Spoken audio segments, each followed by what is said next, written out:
김서진은 마른 세수를 하며 핸들을 굳혀 잡았다. 벌써 48시간째 깨어있는 뇌는 과부하가 걸린 컴퓨터처럼 지직거렸다. 그는 인기 웹툰 플랫폼에서 공포 스릴러를 연재하는 5년차 작가였다. 하지만 최근 6개월간 이어진 극심한 슬럼프와 독자들의 악플, 그리고 담당 PD의 독촉 전화는 그를 벼랑 끝으로 내몰았다. 영감이 필요해. 아주 강력하고 소름 끼치는 무언가가. 그가 서울을 떠나 강원도 태백의 깊은 산골로 차를 몬 것은 충동적인 결정이었다. 오컬트 마니아들이 모인 비공개 인터넷 카페에서 우연히 본 게시글 하나가 발단이었다. 지도에도 나오지 않는 곳, 영혼마저 쉬어가는 천운 마을. 그 문구에 홀린 듯 좌표를 찍고 달린 지 벌써 5시간이 넘었다. 차창밖 풍경은 이미 비현실적으로 변해 있었다. 태백산맥의 거대한 능선은 짙은 회색 구름에 잡아먹혔고 전조등 불빛조차 삼켜버릴 듯한 짙은 안개가 도로를 점령했다. 제게 내비게이션이 왜 이래? 서준의 입에서 욕설이 튀어나왔다. 잘 작동하던 내비게이션 화면이 경로를 이탈했습니다 라는 기계적인 음성만 반복하더니 이내 먹통이 되어버렸다. 스마트폰의 신호 막대기마저 서비스 불가 지역임을 알리며 사라졌다. 돌아가야 하나 고민하던 찰나였다. 끼익! 서준은 급히 브레이크를 밟았다. 안개 속에서 갑자기 거대한 비석 하나가 불쑥 나타났다. 오래된 이끼가 낀 화강한 비석에는 붉은색 페인트인지 핏자국인지 모를 색으로 천운이라는 두 글자가 새겨져 있었다. 여기군. 그는 차에서 내렸다. 습기를 머금은 차가운 공기가 옷깃을 파고들었다. 눈앞에 펼쳐진 광경은 기묘했다. 첩첩산 중 깊은 곳, 마치 세상과 단절된 요새처럼 수십 채의 낡은 한옥들이 옹기종기 모여 있었다. 하지만 사람의 인기척은 느껴지지 않았다. 굴뚝에서 피어오르는 연기도 시골 마을 특유의 개 짖는 소리도 없었다.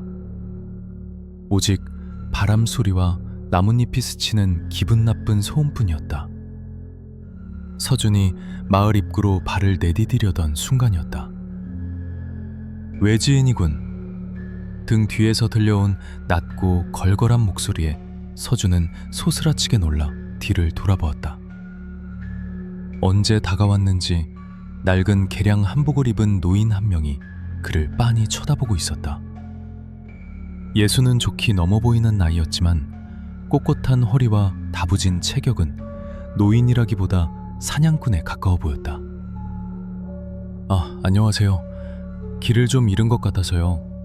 여기가 천운마을이 맞습니까? 서준은 애써 침착함을 유지하며 물었다. 노인은 대답 대신 서준의 얼굴부터 발끝까지, 그리고 뒤에 세워진 고급 SUV 차량까지 천천히 훑어보았다. 마치 시장에서 물건의 품질을 감별하는 듯한 노골적이고 불쾌한 시선이었다. 맞네. 하늘의 구름도 쉬어간다는 곳이지. 근데 젊은 양반이 겁도 없이 이 깊은 산속엔 뭐하러 왔나? 휴식이 좀 필요해서요. 조용히 지낼 곳을 찾고 있었습니다. 혹시 며칠 묵어갈 만한 곳이 있을까요? 사례는 섭섭지 않게 하겠습니다. 사례라는 말에 노인의 무표정한 얼굴에 미세한 변화가 생겼다. 입가에는 사람 좋아 보이는 미소가 번졌지만 깊게 패인 주름 속에 숨겨진 눈빛은 여전히 차갑고 날카로웠다. 나는 이 마을 이장일세. 마침 빈집이 하나 있지. 마을 끝자락에 있어서 조용히 지내기엔 딱일 거야. 하지만 이장은 잠시 말을 멈추고 안개가 자욱한 마을 뒤편의 산봉우리를 힐끔 쳐다보았다. 시곳은 규칙이 엄한 동네야. 도시와는 달라서 밤이 되면 아주 캄캄해지지. 우리 마을의 법을 따를 수 있겠나?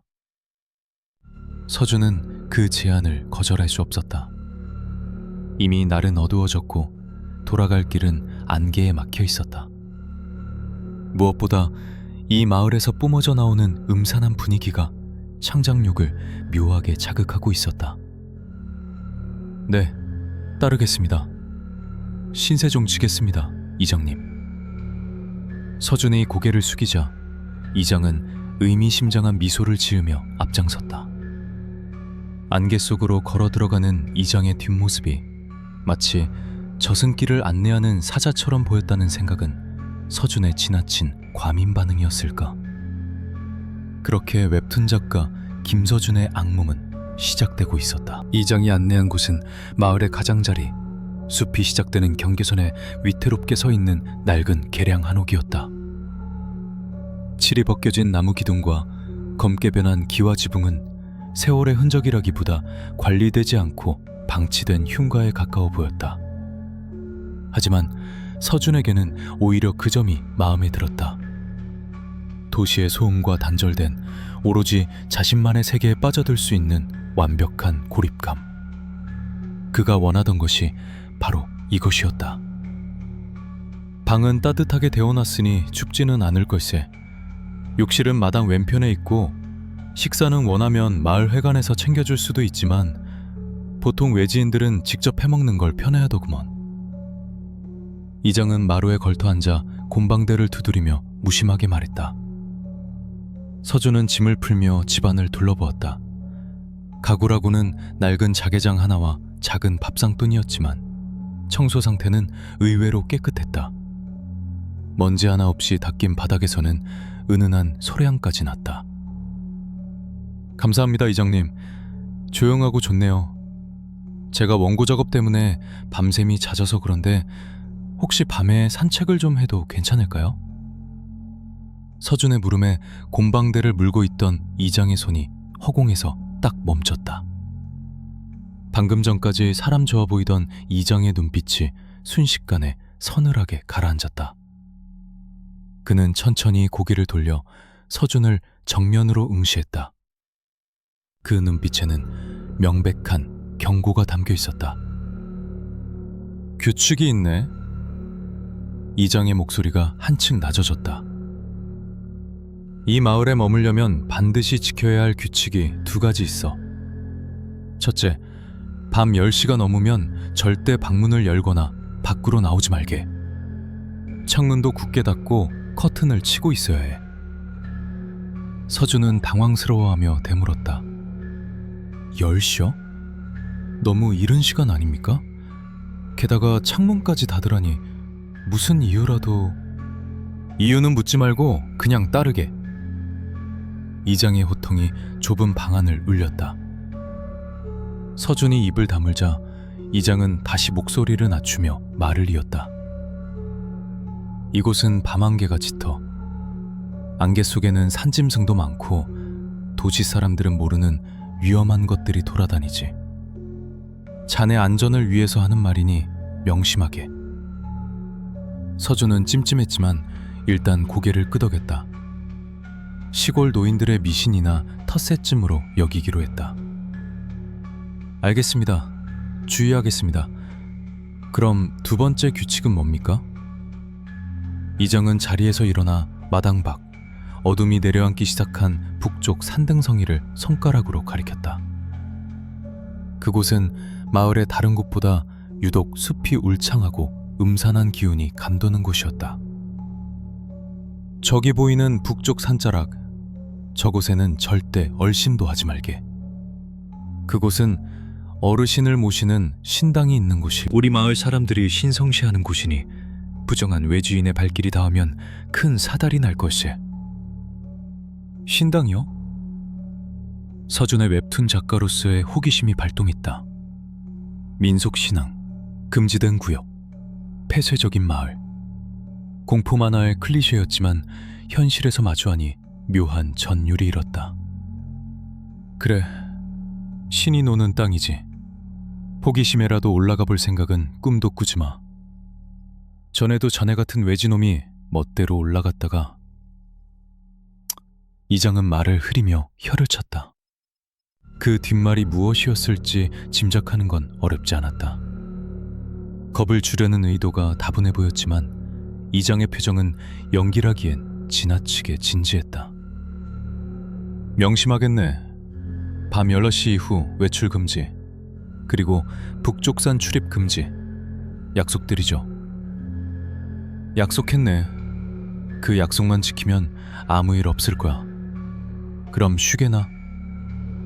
이장은 뒤도 돌아보지 않고 마당을 빠져나갔다. 어둠 속으로 사라지는 그의 뒷모습은 안개에 휘감겨 마치 유령처럼 흐릿해졌다. 혼자 남겨진 서준은 노트북을 켜고 빈 화면을 멍하니 바라보았다. 창밖으로 들려오던 풀벌레 소리가 어느새 뚝 끊겨 있었다. 시계를 보니 밤 19시 50분이었다.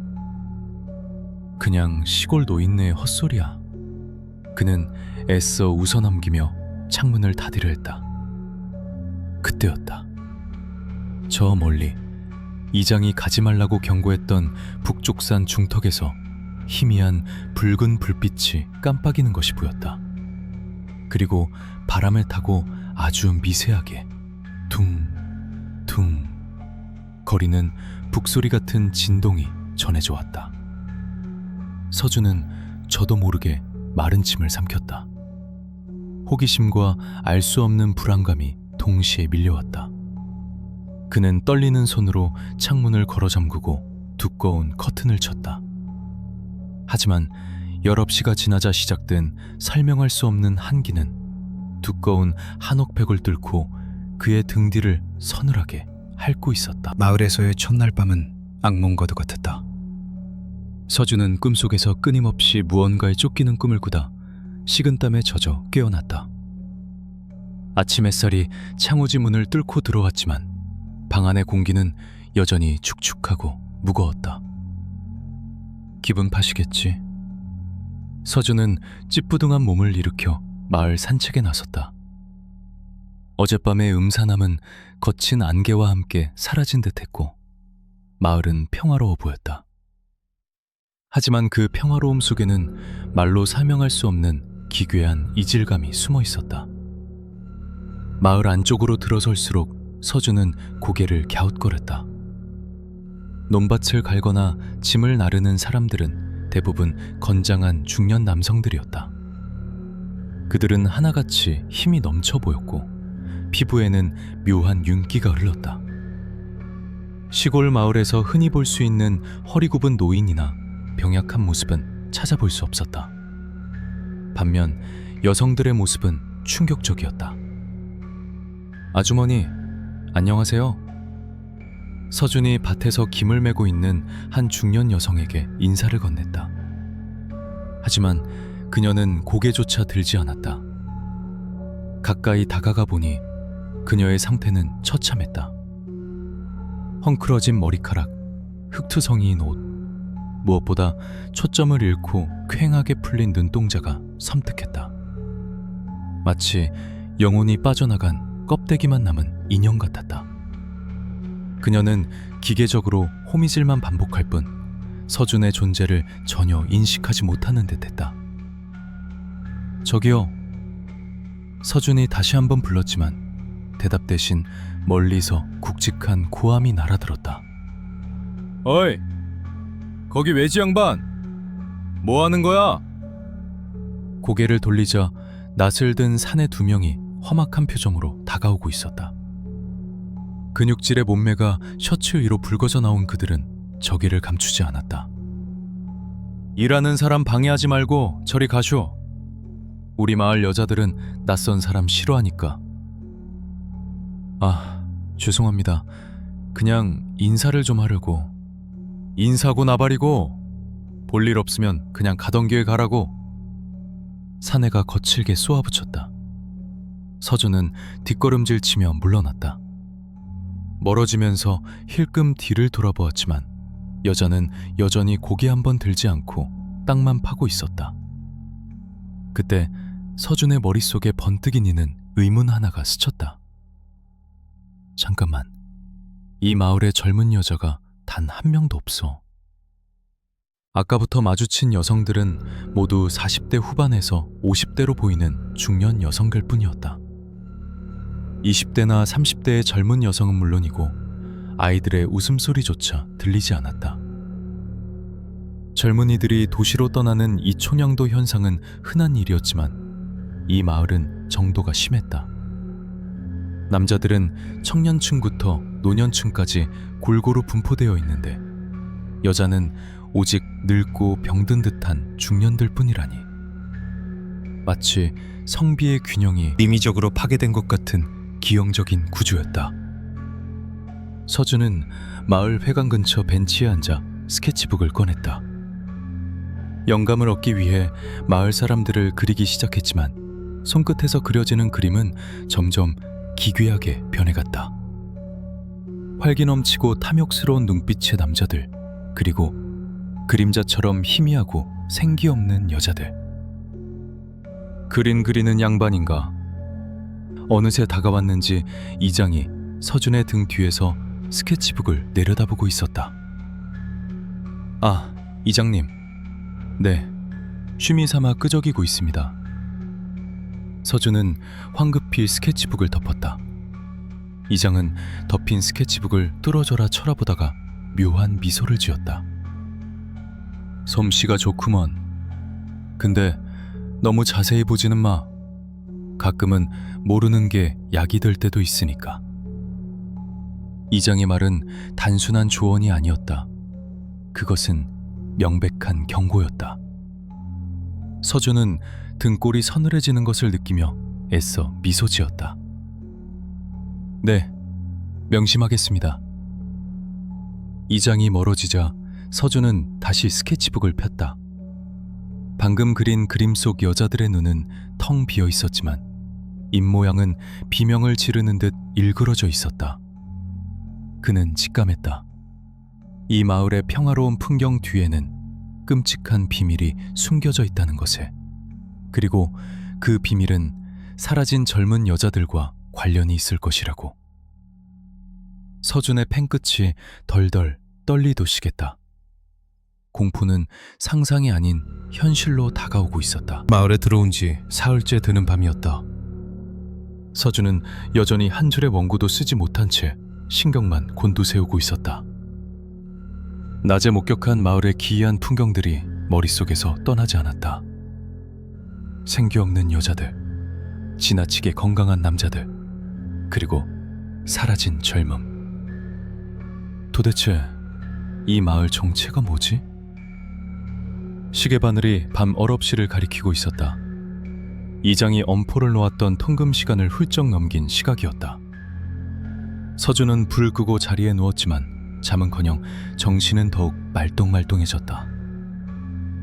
적막한 산골 마을의 밤은 도시와 달리 완벽한 침묵 속에 잠겨 있었다. 그때였다.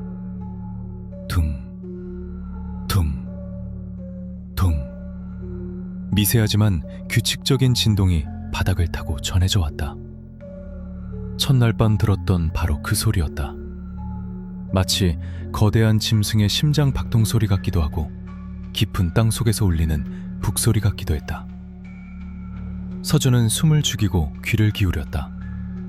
소리는 분명히 이장이 금지 구역으로 정한 북쪽 산에서 들려오고 있었다. 그리고 이번에는 소리만 있는 것이 아니었다.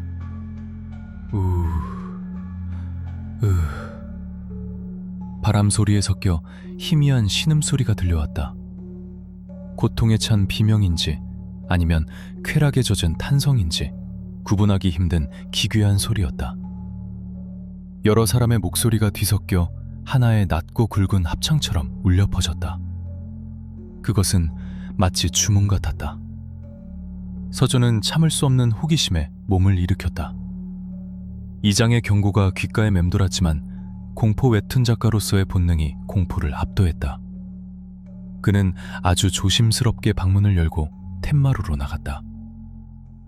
차가운 밤공기가 훅 끼쳐왔다. 칠흑 같은 어둠 속에서 마을은 죽은 듯 고요했다. 하지만 서준의 눈은 어둠에 적응하며 무언가를 포착했다. 마을 안쪽 길, 안개 사이로 검은 그림자 여러 개가 움직이고 있었다. 서준은 몸을 낮추고 담장 뒤로 숨었다. 그림자들은 마을 남자들이었다. 그들은 횃불도 켜지 않은 채 익숙한 듯 어둠 속을 걸어가고 있었다. 그들의 어깨에는 커다랗고 묵직해 보이는 자루 하나가 들려 있었다. 자루는 축 늘어져 있었지만 가끔씩 꿈틀거리는 것처럼 보였다. 저게 뭐지? 짐승인가? 아니면... 불길한 상상이 뇌리를 스쳤다. 남자들의 행렬은 마을을 벗어나 북쪽산 입구로 향했다. 그들의 발걸음은 빠르면서도 조심스러웠다. 마치 누구에게도 들키지 않아야 할 비밀스러운 의식을 치르러 가는 사람들처럼. 그들이 산속으로 사라진 후에도 둥 거리는 북소리는 더욱 커져만 갔다. 그 소리는 마치 서준의 심장을 직접 두드리는 것만 같았다. 서준은 떨리는 손으로 스마트폰을 꺼내 녹음 버튼을 눌렀다. 하지만 화면에는 노이즈만 가득할 뿐 기이한 북소리는 전혀 녹음되지 않았다. 마치 이 세상의 소리가 아닌 것처럼. 그는 다시 방으로 돌아왔지만 공포심에 온몸이 사시나무 떨듯 떨렸다. 창호지 문 너머로 보이는 북쪽 산의 윤곽이 거대한 괴물의 입처럼 보였다. 남자들이 메고 간 자루 속에 들어있던 것, 그리고 산속에서 벌어지고 있을 무언가. 내일은 반드시 확인해야 해. 서준은 밤새 뜬 눈으로 밤을 지새웠다. 새벽녘이 되어서야 북소리는 잦아들었고 남자들은 지친 기색이 역력한 채 빈손으로 마을로 돌아왔다. 그들의 얼굴에는 피곤함과 동시에 기묘한 희열이 번들거리고 있었다. 그 모습을 훔쳐보던 서준은 입을 틀어막았다. 그들의 옷자락에 묻은 거무튀튀한 얼룩이 흙이 아닐지도 모른다는 생각에 구역질이 치밀어 올랐다. 다음 날 아침, 서준은 충혈된 눈을 비비며 밖으로 나왔다. 밤새 공포에 시달린 탓에 몸은 천근만근이었지만 정신은 그 어느 때보다 날카롭게 깨어 있었다. 마을은 언제 그랬냐는 듯 평온한 아침을 맞이하고 있었지만 서준의 눈에는 그 평화가 위선적인 연극처럼 보였다. 그는 마을 안쪽 약초를 말리는 공동 작업장으로 발길을 옮겼다. 어젯밤 산으로 올라갔던 남자들이 있는지 확인하고 싶었다. 작업장에는 며칠 전 밭에서 보았던 그 중년 여성과 몇몇 아낙네들이 약초를 다듬고 있었다. 안녕하세요. 서준이 조심스럽게 다가가자 아낙네들은 흠칫 놀라며 고개를 숙였다. 마치 죄인처럼 잔뜩 위축된 모습이었다. 그중 유일하게 서준을 쳐다보는 사람이 있었다. 며칠 전 밭에서 만났던 초점 없는 눈의 그 여성이었다. 그녀는 주위를 두리번거리더니 작업반장이 잠시 자리를 비운 틈을 타 서준에게 쭈뼛쭈뼛 다가왔다. 그녀의 손은 흙투성이었고 손톱 밑에는 검은 때가 끼어 있었지만 무언가를 간절히 전하고 싶은 듯 떨리고 있었다. 저기... 그녀의 목소리는 갈라지고 쇳소리가 섞여 있어 알아듣기 힘들었다. 오랫동안 말을 하지 않은 사람 같았다. 네? 무슨 일이세요? 서준이 귀를 기울이자 여자는 재빨리 품 안에서 꼬깃꼬깃한 종이뭉치를 꺼내 서준의 손에 쥐어주었다. 그리고는 겁에 질린 표정으로 입술을 달싹했다.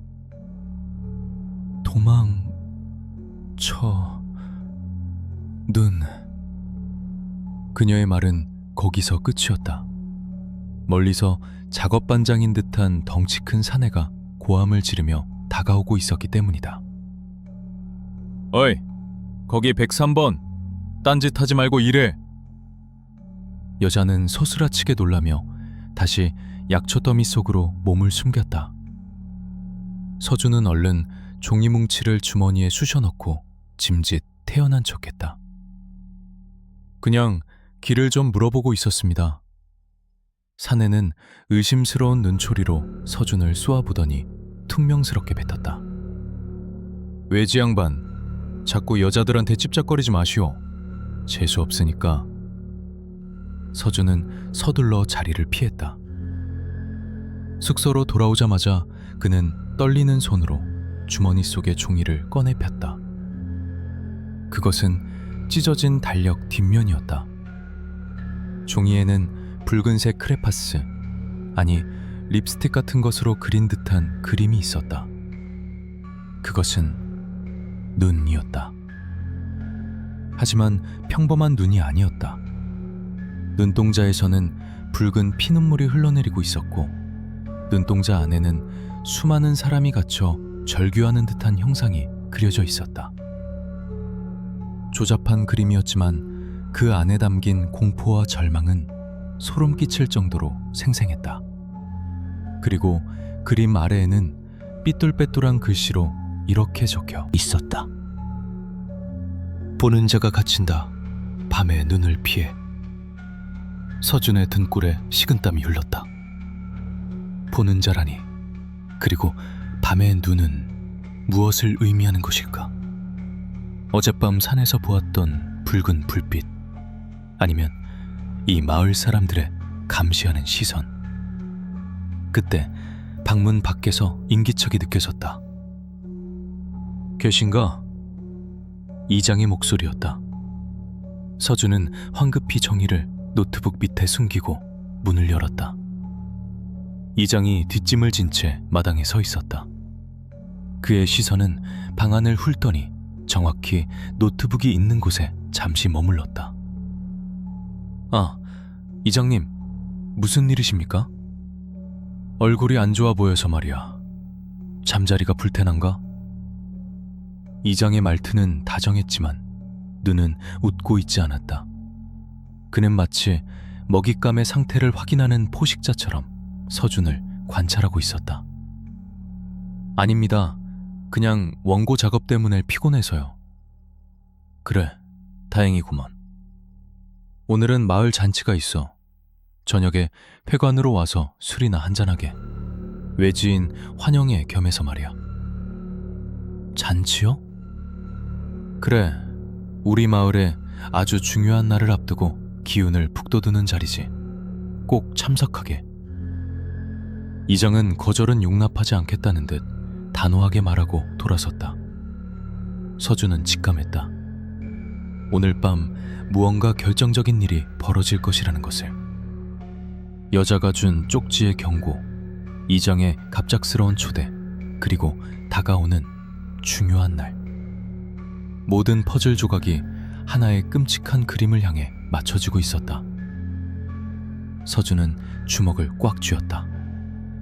도망쳐야 할까? 아니면 진실을 밝혀야 할까? 하지만 호기심이라는 악마는 이미 그를 깊은 늪으로 끌어당기고 있었다. 그는 오늘 밤 이장의 눈을 피해 금지된 땅, 북쪽 산으로 올라가기로 결심했다. 해질녘, 마을 회관에서는 왁자지껄한 소리가 들려왔다. 돼지 잡는 냄새와 막걸리 냄새가 진동했고 꽹과리 소리가 산골짜기를 울렸다. 이장이 말한 잔치가 시작된 모양이었다. 서준은 창문 틈으로 마을 사람들이 회관으로 모여드는 것을 지켜보았다. 대부분의 남자가 회관으로 향했고 감시가 느슨해진 틈이었다. 지금이야. 서준은 검은색 후드티를 눌러쓰고 손전등과 작은 등산용 칼을 챙겨 숙소를 빠져나왔다. 안개가 자욱하게 깔린 마을길은 새산했다. 그는 덤불과 담장 그늘을 이용해 민첩하게 움직였다. 심장이 터질 듯이 뛰었지만 발걸음을 멈출 수는 없었다. 마을을 벗어나 북쪽 산 입구에 다다르자 서늘한 한기가 온몸을 감쌌다. 입산 금지라는 붉은색 팻말이 경고하듯 서 있었고 그 주위에는 새끼줄에 엮인 부적들이 바람에 나부끼고 있었다. 서준은 푯말을 지나 숲속으로 들어갔다. 등산로는 오랫동안 사람의 발길이 닿지 않은 듯 잡초가 무성했지만 자세히 보니 누군가 주기적으로 오르내린 듯한 흔적이 희미하게 남아 있었다. 짓눌린 풀, 꺾인 나뭇가지, 그리고 땅에 깊게 패인 발자국들. 산 중턱쯤 올랐을 때였다. 어디선가 거친 숨소리가 들려왔다. 서준은 황급히 나무 뒤로 몸을 숨겼다. 잠시 후 어둠 속에서 고라니 한 마리가 튀어나와 숲속으로 사라졌다. 놀란 가슴을 쓸어내리며 다시 걸음을 재촉했다. 얼마나 올랐을까? 나무들이 빽빽하게 들어찬 숲이 갑자기 탁 트이면서 꽤 넓은 공터가 나타났다. 그리고 그곳에는 믿을 수 없는 광경이 펼쳐져 있었다. 이게 다 뭐야? 서준의 입에서 탄식이 흘러나왔다. 공터 중앙에는 거대한 자연 동굴이 입을 벌리고 있었는데 그 입구는 온통 붉은 천과 오색 깃발로 장식되어 있었다. 하지만 그 장식들은 축제의 것이라기보다 무속 신앙의 구판을 연상케 했다. 더욱 기괴한 것은 동굴 주변에 꽂혀있는 수많은 나무 기둥들이었다. 각 기둥에는 사람의 머리카락 뭉치들이 주렁주렁 매달려 있었다. 검은 머리카락, 갈색 머리카락, 염색한 머리카락. 바람이 불 때마다 머리카락 뭉치들이 흔들리며 사각사각 소름 끼치는 소리를 냈다. 서준은 토기가 치밀어 오르는 것을 억지로 참으며 동굴 쪽으로 다가갔다. 동굴 입구에는 제단 같은 돌 탁자가 있었고 그 위에는 말라 비틀어진 과일과 짐승의 뼈, 그리고 정체를 알 수 없는 검붉은 액체가 담긴 그릇이 놓여 있었다. 그는 조심스럽게 동굴 안으로 발을 들였다. 내부는 의외로 넓고 깊었다. 퀴퀴한 곰팡이 냄새와 비릿한 피 냄새가 섞인 악취가 코를 찔렀다. 손전등 불빛을 비추자 동굴 벽면에 그려진 기이한 벽화들이 드러났다. 벽화에는 수많은 여자가 나체로 엎드려 있고 그 위로 거대한 뱀 혹은 지렁이 같은 괴물이 그들의 몸을 휘감고 있는 그림이 그려져 있었다. 괴물의 입에서는 여자들의 입으로 검은 기운 같은 것이 흘러들어가고 있었고 여자들의 눈은 텅 비어 있었다. 영혼을 빨아먹는 건가? 서준은 벽화의 내용이 마을의 여자들과 겹쳐 보이자 전율했다. 마을의 여자들이 왜 하나같이 넋이 나간 상태인지 설명이 되는 듯했다. 더 깊숙이 들어가자 동굴 바닥에 흩어져 있는 물건들이 눈에 들어왔다. 낡은 고무신이나 집신이 아니었다. 스마트폰 케이스, 립스틱, 깨진 손거울, 예쁜 머리핀, 찢어진 핸드백. 모두 최근 몇 년 사이에 유행을 반영한 도시 여성들의 소지품들이었다. 흙먼지를 뒤집어 쓰고 있었지만 분명히 누군가의 소중한 물건들이었다. 그 중에는 아직 전원이 꺼지지 않아 희미하게 깜빡이는 스마트워치도 있었다. 이건 실종자들의 유품이야. 서준은 바닥에 주저앉았다. 이 산속 동굴은 단순한 신당이 아니었다. 그것은 납치와 감금, 그리고 살인의 증거들이 묻힌 거대한 무덤이었다. 마을의 번영과 남자들의 활력은 젊은 여자들을 제물로 바쳐 얻어낸 끔찍한 대가였던 것이다. 그때 동굴 밖에서 웅성거리는 소리와 함께 불빛이 어른거렸다. 아무래도 쥐새끼 한 마리가 기어들어온 것 같은데? 이장의 목소리였다. 차갑고 비릿한 사리가 가득 담긴 목소리가 동굴 안으로 울려 퍼졌다. 서준은 손전등을 끄고 커다란 바위 뒤로 몸을 숨겼다. 심장 소리가 동굴 전체를 울릴 것만 같았다. 그들이 오고 있었다. 동굴 입구의 불빛이 점점 강해지더니 서너 명의 그림자가 동굴 벽 위로 길게 늘어졌다. 이장을 선두로 낫과 몽둥이를 든 마을 청년들이 안으로 들어섰다. 그들의 표정은 잔치 때의 흥겨움은 온데간데 없고 사냥감을 찾는 맹수처럼 살기가 등등했다. 서준은 숨을 죽이고 바위 틈새로 그들을 지켜보았다. 이장은 제단 앞에 멈춰서서 주위를 둘러보았다. 분명 이 근처에서 인기척이 느껴졌는데 말이야. 이장이 중얼거렸다. 옆에 있던 건장한 청년이 횃불을 높이 들며 물었다. 이장님, 그 웹툰 작가놈 아닐까요? 아까 잔치에도 코빼기도 안 보이던데. 그놈이 제 발로 무덤을 찾아왔군. 이장은 비릿한 미소를 지으며 제단 위에 놓인 검붉은 액체를 손가락으로 찍어 맛보았다. 어차피 상관없어. 그릇들은 이미 꽉 찼으니까. 이제 낡은 것들은 버리고 새 것으로 채워 넣을 때가 됐지.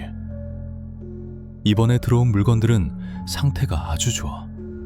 특히 저번에 들여온 대학생료는 아주 심싱하더구먼. 청년들이 낄낄거리며 맞장구 쳤다. 맞습니다. 덕분에 어르신께서도 흡족해 하실 겁니다. 그나저나 지금 있는 아줌마들은 이제 슬슬 폐기 처분해야 하지 않을까요? 일도 제대로 못하고 밥만 축내는데. 서두르지 마. 제삿날까지는 부려먹어야지. 마지막 한 방울까지 짜내고 나서 산에 묻어도 늦지 않아. 서준은 자신의 귀를 의심했다. 그들이 말하는 그릇은 마을의 여자들을, 물건은 납치해온 젊은 여성들을 의미했다. 그리고 폐기 처분이라는 말은 살인을 뜻하는 것이 분명했다. 이 마을은 거대한 인신매매 집단이자 사이비 종교의 소굴이었던 것이다. 이장이 다시 입을 열었다. 그리고 그 작가놈 말이다. 이번 재물의식에 문지기로 쓰면 딱 좋겠어. 문지기요? 그건 보통 마을 사람 중에서 뽑지 않습니까? 이번엔 좀 특별해. 그놈 기가 아주 세. 게다가 그림을 그린답시고 여기저기 쑤시고 다니는 꼴을 보니 영락없이 재물감이야. 산채로 가죽을 벗겨서 어르신께 바치면 마을에 더 큰 복이 올 게다. 서준은 입을 틀어막았다. 문지기, 산채로 가죽을 벗긴다. 상상을 초월하는 잔혹함에 온몸에 피가 얼어붙는 것 같았다. 그는 자신이 단순한 관찰자가 아니라 사냥감의 맨 앞줄에 서 있다는 사실을 깨달았다. 자, 쥐새끼가 어디 숨었나 찾아볼까? 멀리 가지는 못했을 거야. 이장이 손짓하자 청년들이 흩어져 동굴 구석구석을 뒤지기 시작했다. 횃불의 불빛이 서준이 숨어있는 바위 쪽으로 점점 다가왔다. 여기서 잡히면 죽는다. 서준은 절망적인 상황 속에서 주변을 살폈다. 동굴 안쪽으로 더 깊이 들어가는 좁은 통로가 보였다. 어둠 속이라 어디로 연결되는지는 알 수 없었지만 지금으로선 유일한 탈출구였다. 그가 조심스럽게 몸을 움직이려는 찰나 발밑에 있던 빈 깡통을 건드리고 말았다. 칭그랑. 동굴 안의 정적을 깨는 날카로운 소음이 울려 퍼졌다. 저기다! 청년 하나가 소리치며 서준이 있는 쪽을 가리켰다.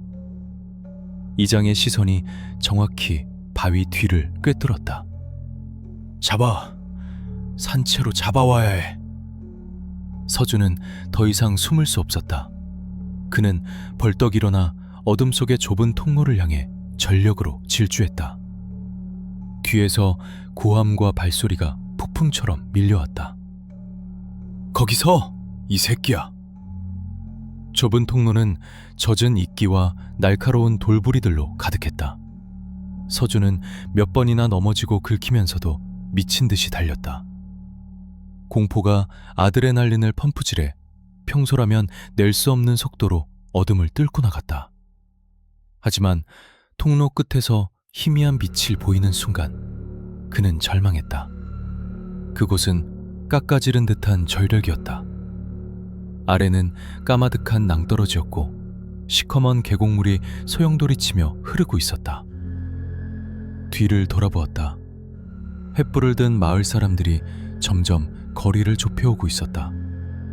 그들의 눈은 광기로 번들거렸고 손에 든 낫은 서슬 퍼렇게 빛났다. 앞은 절벽, 뒤는 죽음.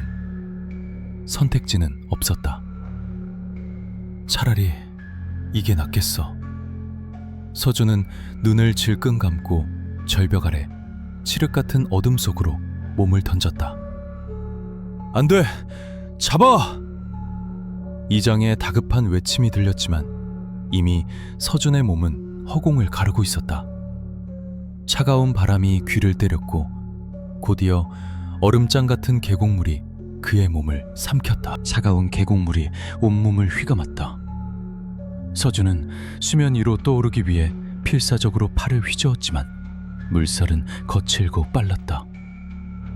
바위와 나뭇가지에 몸이 부딪힐 때마다 끔찍한 고통이 밀려왔지만 그 고통 덕분에 정신을 잃지 않을 수 있었다. 살아야 해. 반드시 살아서 이 지옥을 알려야 해. 그는 폐가 터질 듯한 고통을 참으며 물살에 몸을 맡겼다. 얼마나 떠내려갔을까. 물살이 조금 약해진 틈을 타 가까스로 강가로 기어 올라왔다. 온몸은 멍투성이에 젖은 옷은 납덩이처럼 무거웠지만 쉴 틈이 없었다. 마을 사람들이 계곡을 따라 수색해 올 것이 뻔했다. 서준은 비틀거리는 몸을 이끌고 숲속 깊은 곳으로 향했다. 밤비가 내리기 시작했다. 차가운 빗줄기는 체온을 급격히 떨어뜨렸지만 한편으로는 그의 발자취를 지워주는 고마운 존재였다. 그는 방향 감각을 잃지 않기 위해 북두칠성을 찾으려 했지만 짙은 구름과 울창한 나무들이 하늘을 가리고 있었다. 오로지 본능과 공포에 의지해 마을과 반대 방향이라고 생각되는 곳으로 무작정 걸었다. 시간이 얼마나 흘렀을까? 멀리서 불빛이 보였다. 횃불이 아니었다. 일정한 간격으로 깜빡이는 가로등 불빛이었다. 도로다. 서준은 마지막 힘을 짜내 불빛을 향해 달렸다. 가시덤불에 옷이 찢어지고 살이 긁혔지만 아무런 감각도 느껴지지 않았다. 마침내 숲을 빠져나오자 아스팔트 도로가 눈에 들어왔다. 하지만 안심하기엔 일렀다. 도로 위로 낯익은 트럭 한 대가 천천히 다가오고 있었다. 이장의 트럭이었다. 헤드라이트 불빛이 도로 주변을 샅샅이 훑고 있었다. 서준은 황급히 도로 옆 배수로에 몸을 숨겼다. 트럭은 그가 숨어있는 곳 바로 앞에서 멈췄다. 차 문이 열리고 이장이 내렸다. 그는 손전등으로 숲 쪽을 비추며 누군가와 통화하고 있었다. 그래, 물에 빠졌어.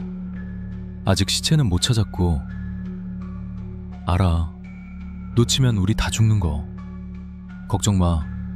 이 근처 어디 못 갔을 거야. 산 짐승 밥이 되기 전에 찾아내야지. 이정의 목소리는 차분해서 더 소름 끼쳤다. 그는 한참을 주위를 살피다 다시 차에 올라타 천천히 멀어져 갔다. 트럭의 후미등이 사라질 때까지 서준은 숨조차 크게 쉬지 못했다.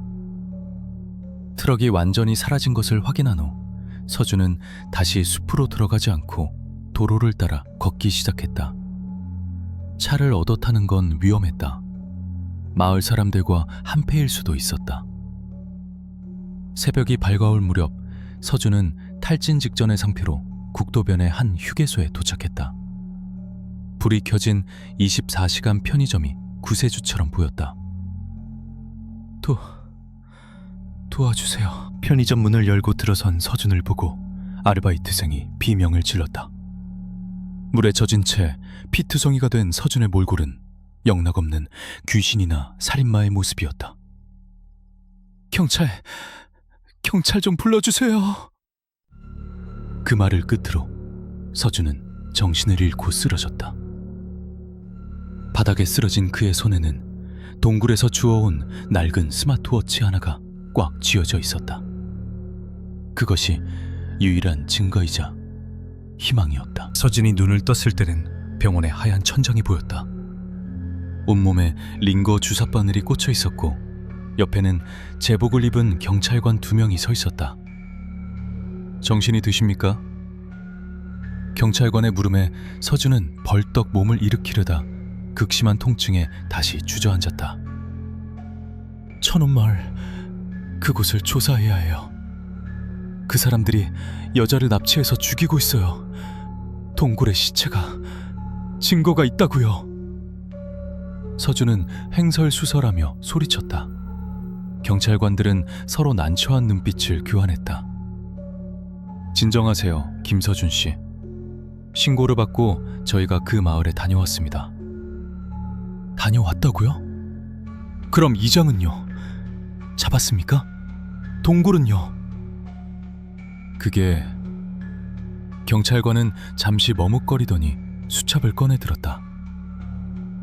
말씀하신 천운마을이라는 곳 가봤는데 아주 평범한 시골 마을이더군요. 마을 회관에서 어르신들 잔치가 있었던 건 맞는데 납치나 감금 같은 흔적은 전혀 없었습니다. 이장님 말씀으로는 작가님이 며칠 전부터 환청을 듣고 헛소리를 하더니 갑자기 산으로 뛰쳐나가셨다고. 뭐라고요? 거짓말입니다. 그 동굴, 머리카락이 매달려 있고 여자들 유품이 널려 있던 그 동굴은요? 북쪽 산 중턱에 동굴이 있긴 했습니다만 그냥 텅 빈 자연 동굴이었습니다. 머리카락이나 유품 같은 건 없었어요. 깨끗했습니다. 서준은 머리를 한 대 얻어맞은 것 같았다. 그럴 리가 없었다. 그 생생한 냄새, 공포, 그리고 자신을 쫓던 살기 가득한 눈빛들, 그 모든 게 환각이었다고? 제가 가져온 스마트워치는요? 제가 쓰러질 때 쥐고 있었잖아요. 아, 그거요? 확인해봤는데 고장나서 데이터 복구가 불가능했습니다. 그냥 낡은 고물이었어요. 주인도 확인할 수 없고요.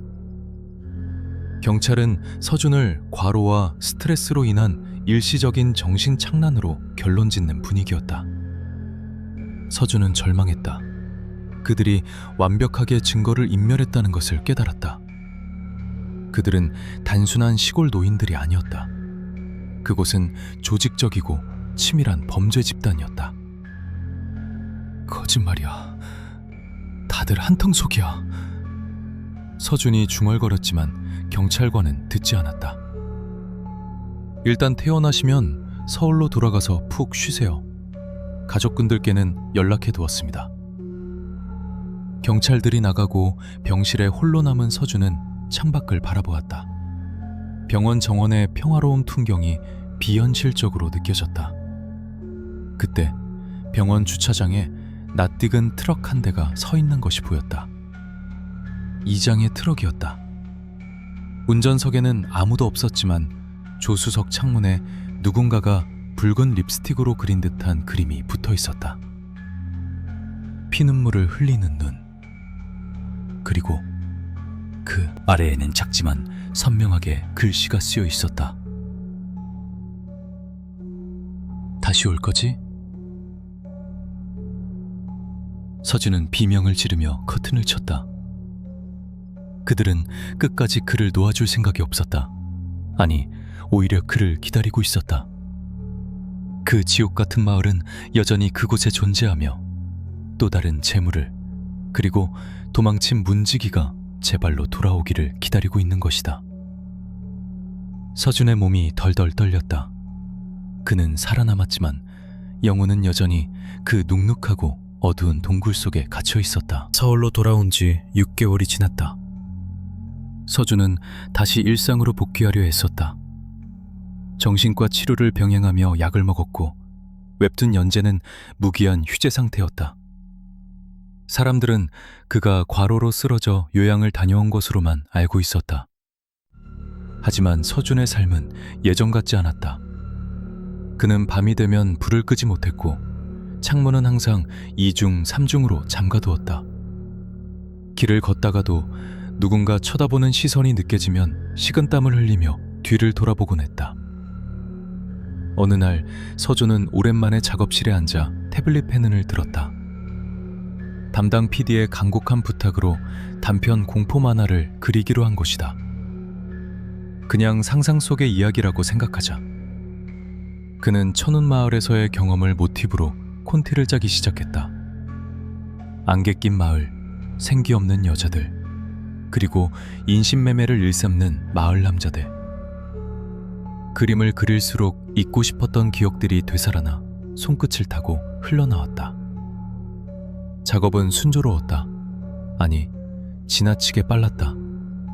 마치 누군가가 그의 손을 잡고 대신 그려주는 것처럼 그림들이 쏟아져 나왔다.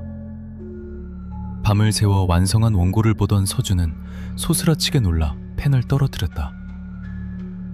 원고 속 주인공을 쫓는 마을 사람들의 얼굴. 처음에는 평범하게 그렸던 그 얼굴들이 마지막 컷으로 갈수록 점점 변해 있었다. 이장, 낯을 든 청년, 그리고 밭을 매던 여자. 그들의 얼굴이 모두 서준 자신의 얼굴로 바뀌어 있었다. 원고고 속의 서준들이 현실의 서준을 향해 비릿하게 웃고 있었다. 그리고 마지막 컷의 말풍선에는 그가 쓰지 않은 대사가 적혀 있었다. 우린 항상 너와 함께 있어. 서준은 비명을 지르며 태블릿을 집어던졌다. 액정이 산산조각이 나며 검은 화면이 깜빡였다. 하지만 깨진 화면 속에서도 그들의 웃음소리가 환청처럼 들려오는 듯했다. 그때 현관 초인종이 울렸다. 딩동. 새벽 3시였다. 찾아올 사람이 없었다. 서준은 덜덜 떨며 인터폰 화면을 확인했다. 화면에는 아무도 없었다. 그저 텅 빈 복도뿐이었다. 안도하며 돌아서려던 순간 인터폰 카메라에 무언가가 쑥 들어왔다. 그것은 붉은색 립스틱으로 그린 눈 그림이 그려진 쪽지였다. 그리고 문 밖에서 아주 작지만 분명한 목소리가 들려왔다. 문지기 양반, 데리러 왔어. 서준은 그 자리에 주저앉았다. 현관문 손잡이가 천천히, 아주 천천히 돌아가기 시작했다. 도시는 화려한 불빛으로 빛나고 있었지만 서준에게는 이곳이 그 산속 동굴보다 더 춥고 어두운 감옥이었다. 천운 마을의 안개는 이미 서울 한복판까지 스며들어 그를 옥죄고 있었다. 그는 영원히 마을을 벗어날 수 없었다.